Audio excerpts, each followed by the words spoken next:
I'll do whatever it takes to get rid of you. And don't think the threats to your family were empty. Those were real. If you don't like it, bring your resignation immediately. Provoked by the second-generation president's words, I silently handed over my resignation letter. He momentarily froze, caught off guard, but soon broke into a triumphant smile, as if celebrating the removal of an obstacle. With genuine contempt for him, I asked one final thing. Although he nitpicked about using polite language, I had already decided to quit, so I didn't need to use honorifics with this guy. I don't recognize you as the president. You'll regret this. Goodbye. I ignored the second-generation president, who laughed mockingly, and left the company. I am Daniel, a 62-year-old working in sales at a major company. The company's president and I were classmates, and together, we founded the company. Although he offered me a management position as a co-founder, I declined because I preferred working on the front lines. I've been actively engaged in sales for nearly 40 years. While I don't hold a specific position, my colleagues and even the president himself have come to trust and rely on me, often seeking my advice. However, just before my retirement, a sudden turn of events occurred. The president fell seriously ill and had to be hospitalized. Despite 6 months of treatment, he passed away a year ago. His son has taken over as the successor. Unfortunately, the second-generation president is quite a troublesome character. He abuses his position, running rampant within the company. With only 3 years left until my retirement, I had hoped to pass on the legacy of the former president, but my efforts have been in vain. Ignoring advice from me and others, he continued to take objectionable actions. I've been grappling with how to handle this situation. And now, the second-generation president has caused an unimaginable scandal, one that far surpasses anything I could have anticipated.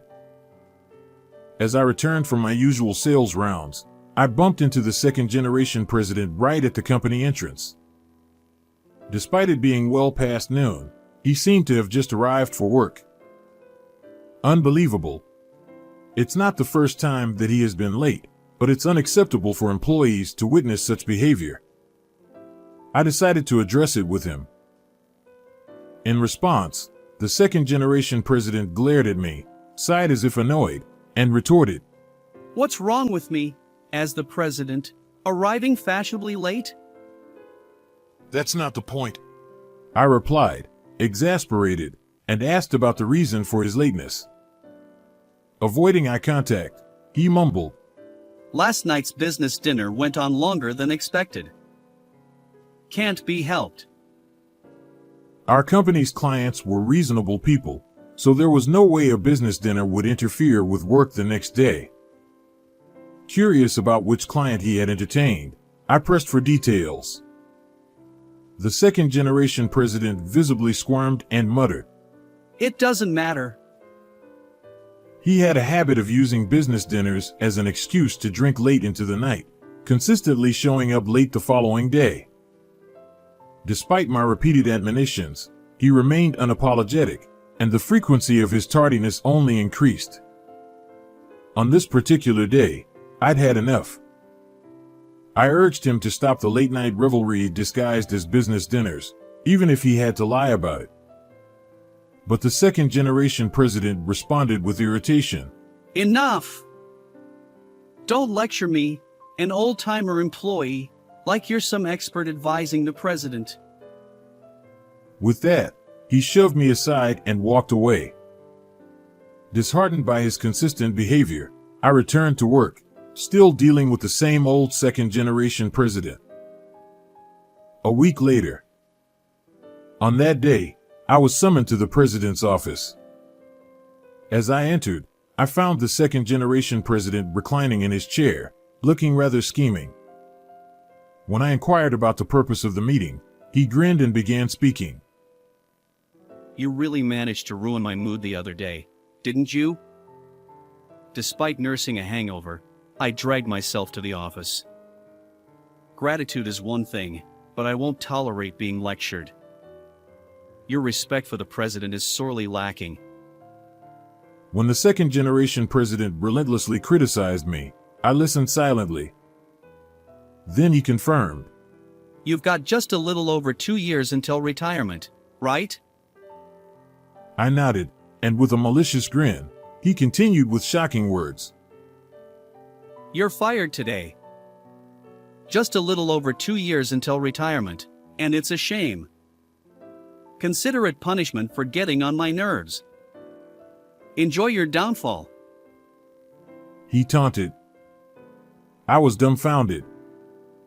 My sales performance was solid, and I had no reason to be dismissed. When I pressed him for the reason behind my termination, the second generation president nonchalantly explained. Isn't it obvious? You're a nuisance. Always nitpicking at everything I do. I don't need an employee who questions every move I make. Despite diligently considering the company's well-being, how could I accept being fired for doing my job? I couldn't. So, I told the second generation president to reconsider. After all, I still couldn't quit. When the former president was hospitalized, he entrusted me with the task of continuing to support the company and his son.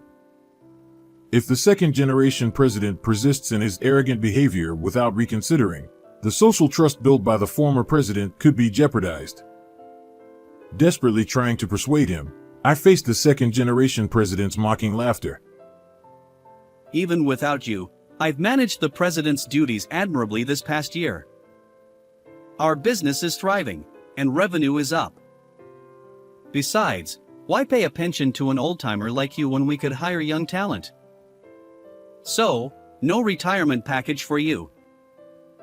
Despite my modest salary compared to his extravagant drinking expenses, I sternly replied, the company's success is due to the collective efforts of employees. A president who parties and arrives late daily shouldn't get too full of himself. Plus, if I'm fired now, a major contract I handle might be canceled, causing significant losses for the company. But no matter how much I explain, the second generation president remains unyielding, even shouting, Shut up. Anyone can do your job. Is your plan to sweet-talk me into working until retirement? Not happening. And so, the cycle continues, firmly set on firing me. The next day, relentless harassment from the second generation president began. My documents were being discarded without my consent, and my PC data was being erased. Although I had properly backed up work materials and data, there was no impact on our business partners. However, there were instances when he spilled a drink on me unexpectedly. He would go to great lengths to harass me, using various tactics. Eventually, he even threatened to harm my family if I continued working at the company. Faced with this situation, I couldn't remain silent. When I protested, the second generation president repeatedly pressured me to quit. It was the last straw for me. The next day, armed with my resignation letter, I headed to the president's office. As I entered, I saw the president gleefully plotting new ways to harass me. He looked at me disdainfully and said, When will you bring that resignation letter? I'll do whatever it takes to get rid of you. And don't think the threats to your family were empty. Those were real. If you don't like it, bring your resignation immediately. Provoked by the second generation president's words, I silently handed over my resignation letter. He momentarily froze, caught off guard, but soon broke into a triumphant smile, as if celebrating the removal of an obstacle. With genuine contempt for the second generation president, I asked one final thing. Although he nitpicked about using polite language, I had already decided to quit, so I didn't need to use honorifics with this guy. I don't recognize you as the president. You'll regret this. Goodbye.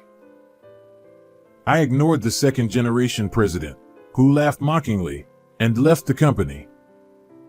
While I felt sorry for the former president, It seemed I'd have to find another way to deal with this inept successor. Determined to release my pent-up frustration, I prepared for a powerful counterattack. I would never forgive him. Then, just 1 week later, as I had anticipated, I received a panicked phone call from the second-generation president.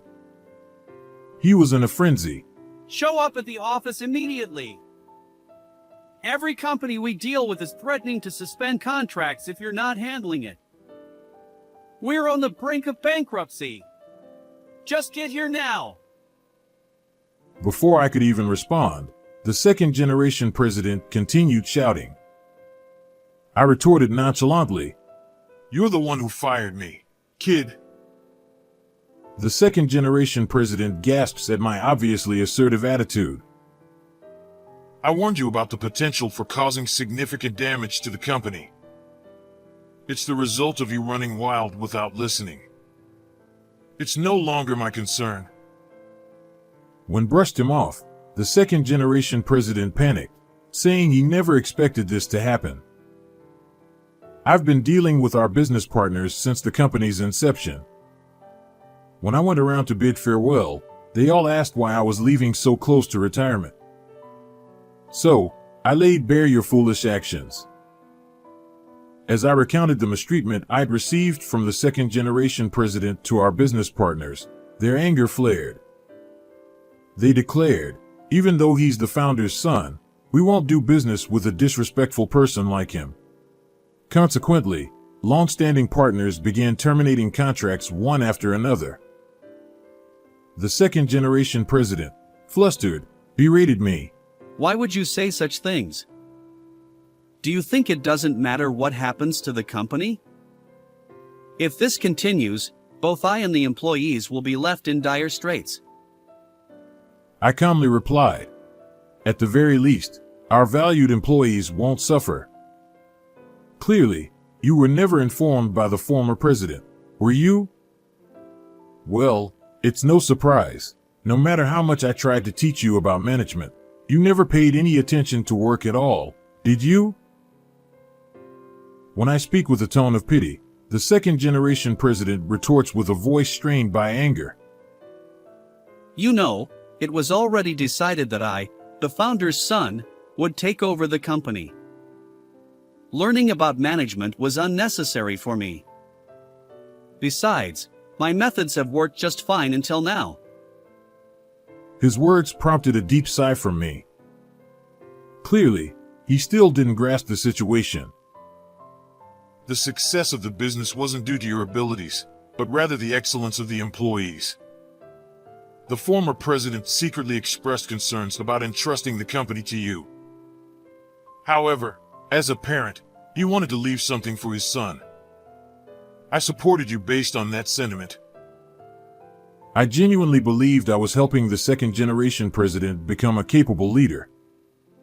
Little did I know he would betray me like this. He never thought such an exchange would happen. After a moment of silence, the second-generation president, in a panic, turned his hand back to me and said he would hire me again. Fine, I'll hire you back.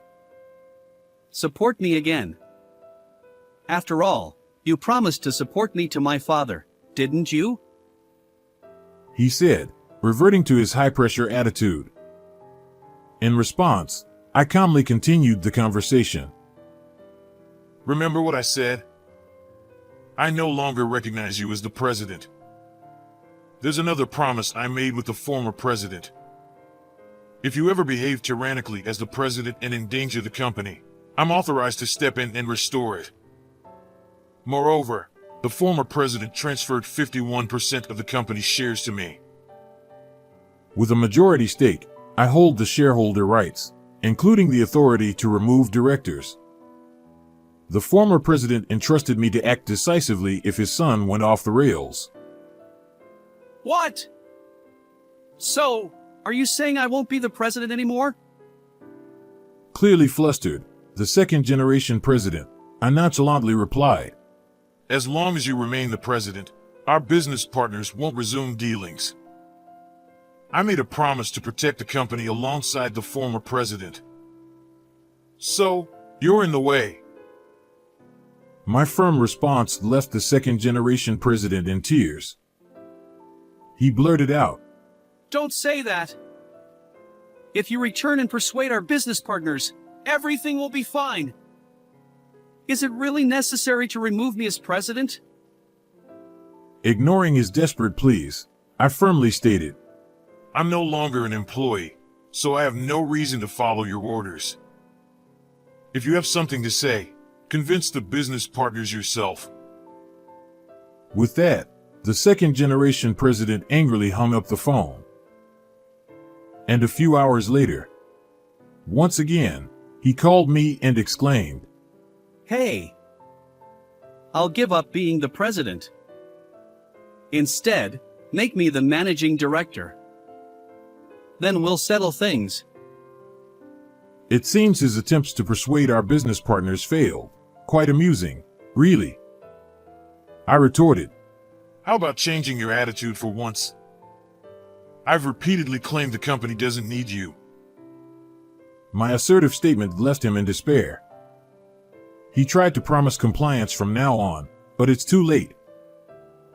There were plenty of chances for change. Yet, you squandered them all. You trampled on the former president's intentions. So, live with regret for every action you've taken. As I delivered this stern message, he fell silent, tears streaming down his face. But there's no room for sympathy. I conveyed my final thoughts and ended the conversation with a sense of satisfaction. Subsequently, the second-generation president was indeed dismissed as I had declared. His actions severely damaged the company's reputation, and due to the contract terminations, he faced disciplinary dismissal for causing substantial harm. The once haughty former second-generation president, who had pushed me out with such arrogance, ultimately faced condemnation from all employees and was ousted from the company. Since then, he managed to find another job, but due to his incompetence, he was quickly fired, losing all his confidence. Having exhausted his meager savings, he now seems to be barely scraping by, worn out from doing backbreaking day labor. As for me, I returned to the company, apologized to our business partners regarding the recent events, and managed to renegotiate contracts upon my return. Although I temporarily assumed the role of president, I entrusted capable and trustworthy employees to lead while I resumed vigorous business operations. With the remaining time until retirement, I intend to honor the promise I made with the former president and safeguard the company. How did you find this story? If you enjoyed it, consider subscribing to our channel. And until next time, take care.